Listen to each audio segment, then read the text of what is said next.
wonderful name that is above every name, that every knee shall bow and every tongue must confess that Jesus Christ is Lord and Lord of Lords.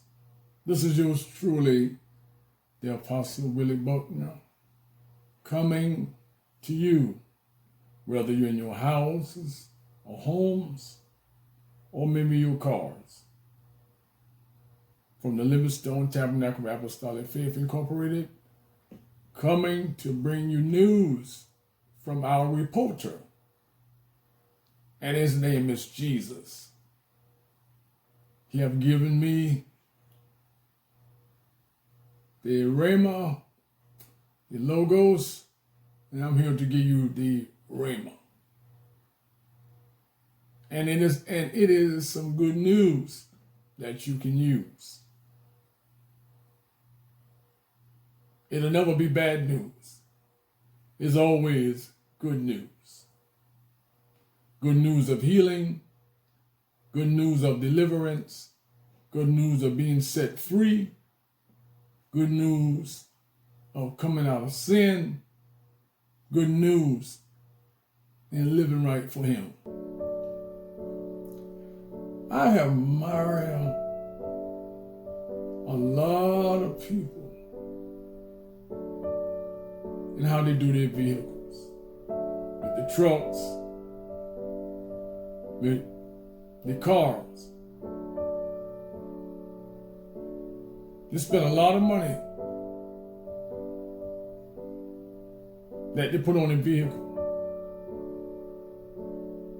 whether it's in the thousands or tens of thousands, almost $500,000 or millions of dollars on a car. And you want it kind of similar, just like the other one. Or somebody else got it. Or you have seen it or heard it and you try to go get one.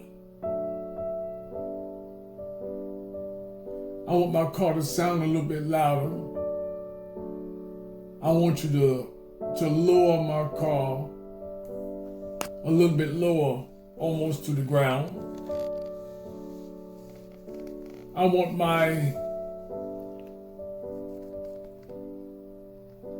the music that I play, I want you to get involved into getting some new amplifiers and see how I can get it connected into my trunk. If people would take their souls like they do their cars or trucks, you will have no problem with them. Because when you say that, I want to make my car a little louder and find out what I need to do to make it louder. This is what you just say. Jesus, I need for me to praise you a little bit louder. So what must I do to make my praise a little bit louder? I see Jesus. I see some of them that they wrap their cars. And whoever wrapped their car or cars, recommend them to this person. And the person show them what color they can have, what color can go in the car, and make sure that the car can be wrapped good. And they say, have you seen any of my clients that I have did the cars for them? They say, yes. Can you do mine? It would be so amazing that you can let Jesus wrap you up, tie you up, tangle you up, all in Jesus. And you may ask Jesus, have you wrapped it any other clients? God Almighty, before you better stop. And Jesus said, I have wrapped it a lot of thousands of clients. And I have never heard a client tell me that my rap wasn't good. I never had a client tell me that when the sun hit my rap, it start peeling off. I never had a client told me that when it got cold, that my rap start wrinkling up. I never had a client. I never failed a client. I never charged a client to be wrapped. I never told a client that you have to be here at a certain time in the morning, afternoon, evening, before I can wrap your car. I told my client, any time, any place, anywhere, wherever you need me to wrap you up and tie you up and tangle you up in the word, I'm ready.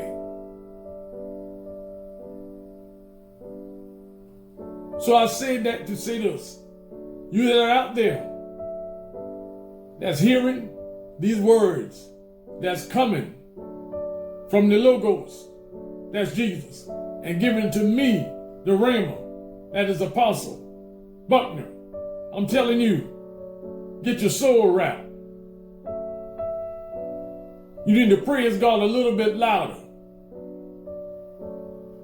And when the winter time comes, your wrap won't come off. When the summertime comes, your wrap won't wrinkle up. Because one thing about Jesus, when he gets hold of your soul, he does a great work in you. And other people will notice there's something different about you. They see your smile. Or they may tell some women, did you put on makeup today? And that woman never wore makeup. Well, it must be something about your clothes. Or they may tell that man, have you got a haircut? Or it's something about the woman perfume, or something about the men cologne. But you'll tell them, Jesus said he'll beautify the meek with salvation. So ladies and gentlemen, boys and girls, get wrapped up where you can stay tied up. We can read in your hearing St. James, the 1st chapter and the 16th verse. Again, there's St. James. I'm sorry, not St. James. I done got wrapped up and tied up that I was looking at something else that needed to be wrapped. And I said, we need to get this here together, Jesus. I meant to say James, the 1st chapter and the 16th verse. Again, that's James, the book of James. Or you may call it the letter of James, the 1st chapter and the 16th verse. Yes, I am wrapped up, Apostle Buckner. I'm wrapped up, I'm tied up, I'm tangled up, all up in Jesus, because Jesus is my only friend. I've been wrapped up for 30-some years and about to be 40-some years. And I'm going to stay wrapped up and tied up until he come or until he call me home. And this is what the Word of God says to the believer, that the unbeliever may come to be a believer. This is what the Word say, and here is the Word of God. Do not err, my beloved brethren. Every good gift and every perfect gift is from above, and coming down from the Father of lights, in whom is no variable, now the shadow of turning. Of his own will begot he us with the word of truth, that we should be a kind of the first fruits of his creatures. Wherefore, my beloved brethren, let every man be swift to hear, slow to speak, slow to wrath. For the wrath of man worketh not the righteousness of God. Wherefore lay apart all filthiness and all superfluity of naughtiness, and receive with meekness the engrafted word, which is able to save your souls. Be ye doers of the word and not hearers only, deceiving your own selves. For if any man be a hearer of the word and a doer, he is like unto a man beholding his natural face in the glass. For he beholdeth himself, goeth his way, and straightway forgetteth what manner of man he was. But whoso looketh into the perfect law of liberty, and continue therein, he being not a forgetful hearer, but a doer of the word, this man shall be blessed in his deed. You heard what the word of God was saying. Don't err. Don't lie. Don't tell no untruth. Tell it like it is.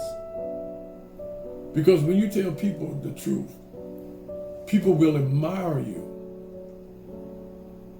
People will uphold you. Because they say that's a man right there, or that's a woman right there. They won't tell you no lie. God's word doesn't lie. And God wants us in him that we don't lie. A lot of people lie on their taxes. A lot of people lie on their insurance. A lot of people lie about what kind of age they are because they want to get this type of job, or that type of house, or that type of vehicle, or a type of loan. They were trying to get it from a bank or from a credit union. And don't you know, a lie will always catch up with you. But I never heard nobody say the truth will catch up with you. A lie will catch up with you. Why? Because they got to tell another lie, because they got to see that lie behind you is coming. So you better tell another lie. So that lie say, you better come on and let's go. Remember like the 3 little pigs? House of straw, house of sticks, house of bricks. Wolf came, blow the house down. And that's what the devil do. The devil know there's nothing to you. So he come. No, he don't huff and puff, because he is not a being.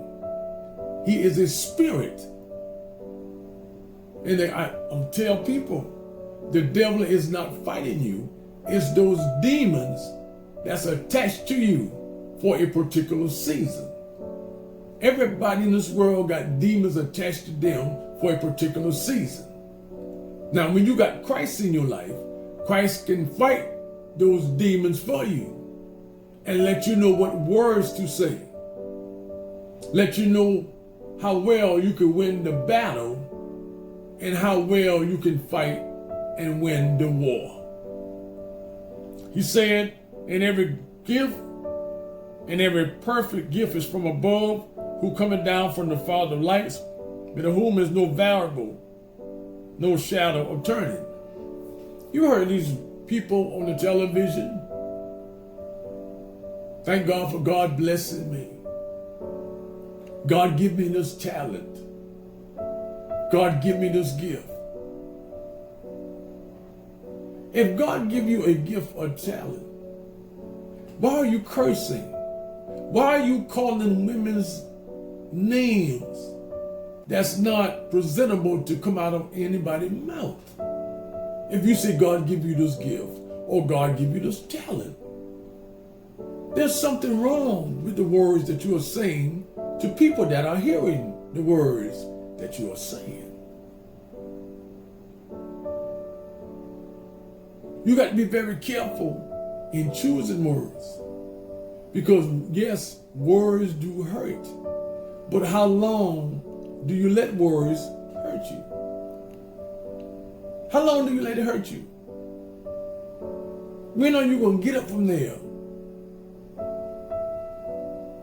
The man at the beautiful gate, the man at the pool, lay there for 38 years. 30, this is 30. The man at the beautiful gate, 30 years. Isn't that something? Man at the beautiful gate, the man at the pool. Waiting for somebody to put him in the pool. The man at the beautiful gate asking for alms. That means money. Every time the people go into the house of worship, he asks them for money. He never asked them, could anybody pick him up and go into the house of God?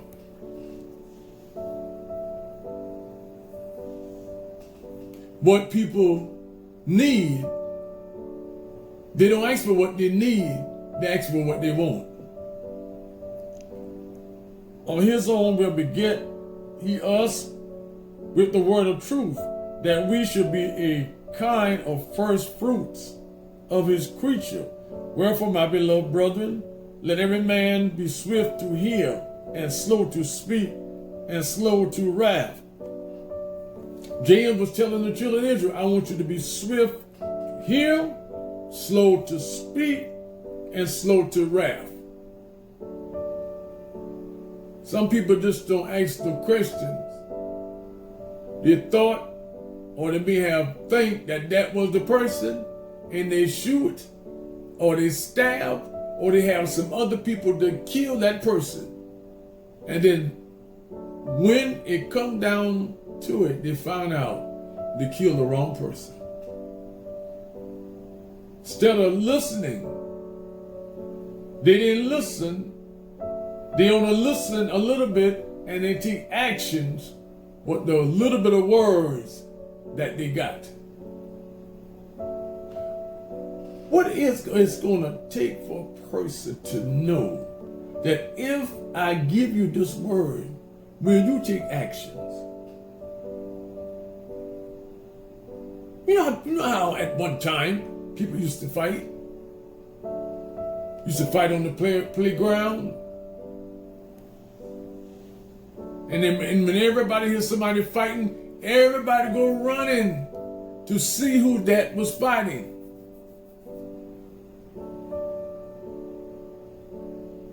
So I wonder how many people out there, when you hear about a fight, that Jesus is fighting demons away from an individual.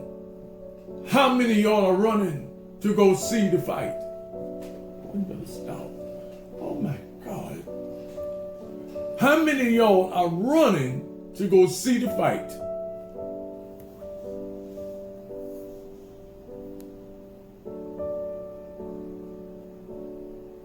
For the wrath of man worketh not the righteousness of God. Wherefore, lay apart all filthiness and subtlety of naughtiness, and receive with meekness the engrafted word, which is able to save your soul. The engrafted word. A man would take his time to engraft letters into a wood carving, or a piece of metal, or piece of steel, to look at those words that you, they, him, she may want on this board, want to put in their house or maybe in their office. And that man takes his time and engraft those words. Engraft like a person, like with a pine tree.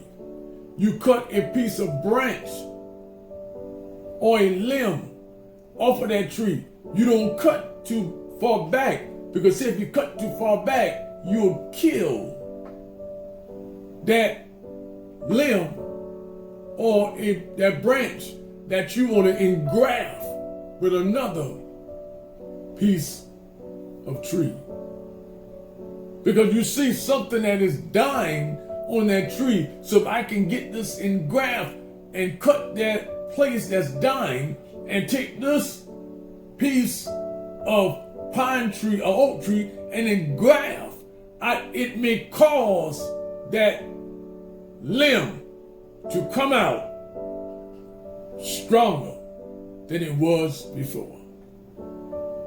But if you go too far back, you can kill the tree, and you can kill the piece of branch or limb that you have wanted to engraft on that tree. You got to know how to cut back. And that's what a lot of people, they don't know how to cut back. They don't know how to cut back. They don't know how to shut up. They keep on talking. And when you keep on talking, the old people have a saying, say your mouth can sink you, or your mouth can drive you. You got to be careful with your mouth. It can drown you or it can sink you. Look at the Apostle Peter. His mouth caused him to sink. His mouth caused him to take a sword and cut the man's ear off. But look what happened. His mouth told the people, when they came down from the upper room, the people said, these people, they got to be drunk. Peter said, we are not drunk, as ye suppose, but this is that. Which Raphael, the prophet Joel, said in the last days, that I report my spirit upon all flesh. Your sons and daughters, your sons shall prophesy. The old men shall see visions. The young men shall dream dreams.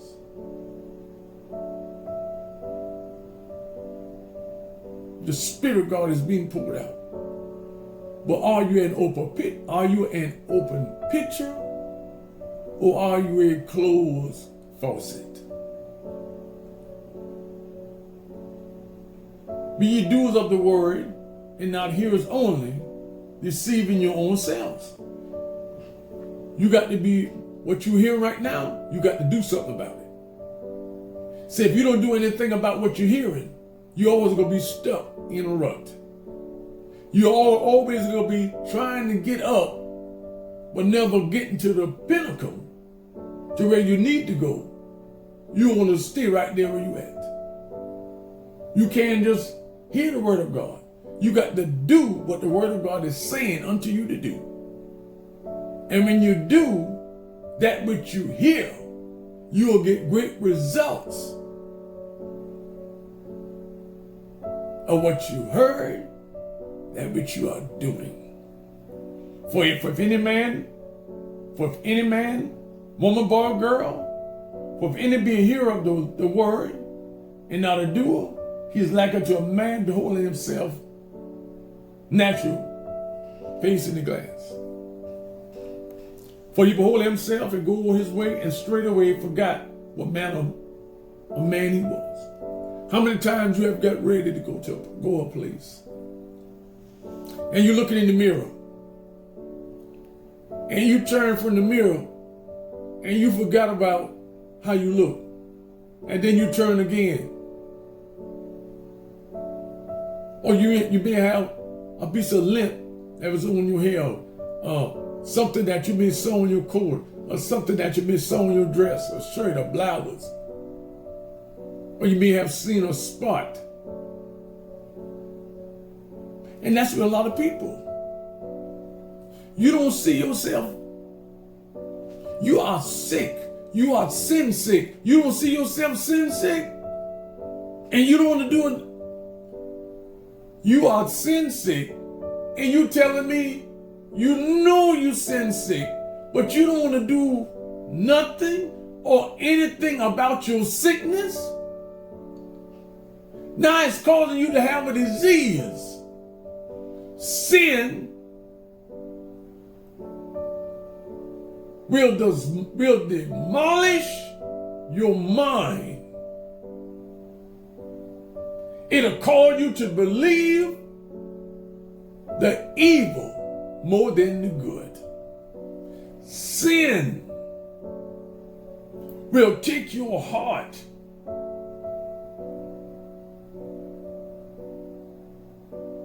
and will not let anything else come into your heart but that which is evil.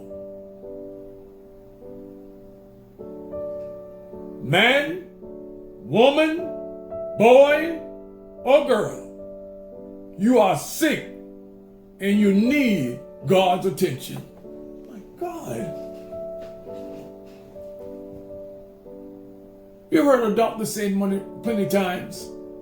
You ever maybe look at a show and the doctor may tell their family, your husband, your wife, your son, daughter, your niece, nephew, cousins, aunt, uncle, friends, ma'am, sir, they need medical attention right now.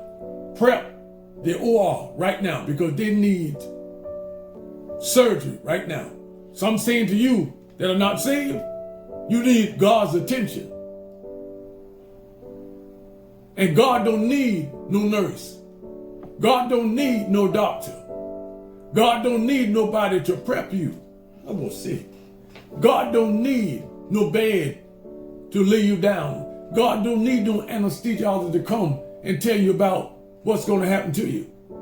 God don't need for them to tell you to count backwards or count forward or say your ABCs.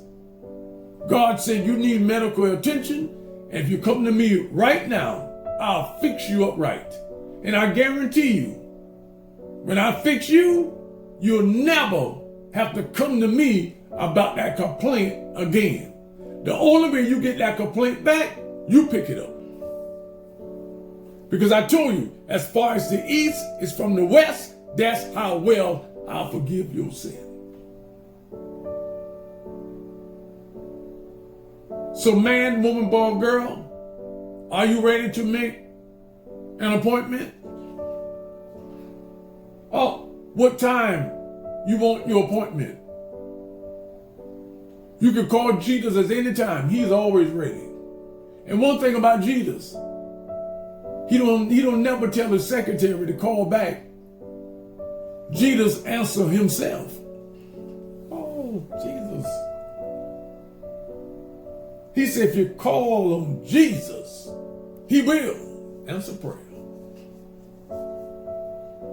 But whoso looketh into the perfect law of liberty and continue therein, he being not a forgetful hearer, but a doer of the word, this man shall be blessed in his deed. If you do what God say, if you live like God say, you'll get everything that God say that you can have. So I'm saying to you, ladies and gentlemen, boys and girls, please make your appointment. Don't forget to tell Jesus, what is your name? He don't ask you your address. He just asks you, what's your name? Jesus don't ask you, did your mother die with a heart attack? Did your uncle die with a stroke? Jesus asks you, what you want me to do for you? And you tell him, and Jesus will fix you right away. So I advise you, as the word of God have given to me, as the reporter have given to me, as being one of his reporters, to say to you, don't lose out, but remember to come in and be a winner for the Almighty God. So until next time, the reporter is signing off. It's not that I don't have no more message, but my time won't allow me to bring no more message at this time. So be prayerful that you will receive, if the Lord's will and Jesus tarries, I'll be able to say some more to you on tomorrow at the time that have been slated out. So I'm asking you to like, subscribe, and share. Tell a friend to tell a friend. Tell a relative to tell a relative. I have heard some good news today that told you to call on Jesus and make your appointment, and you will get fixed right away. So until next time, this is yours truly, the Apostle Willie Buckner, signing off, saying to you, be safe, be encouraged, and keep looking up. And like I always say, thank God for life.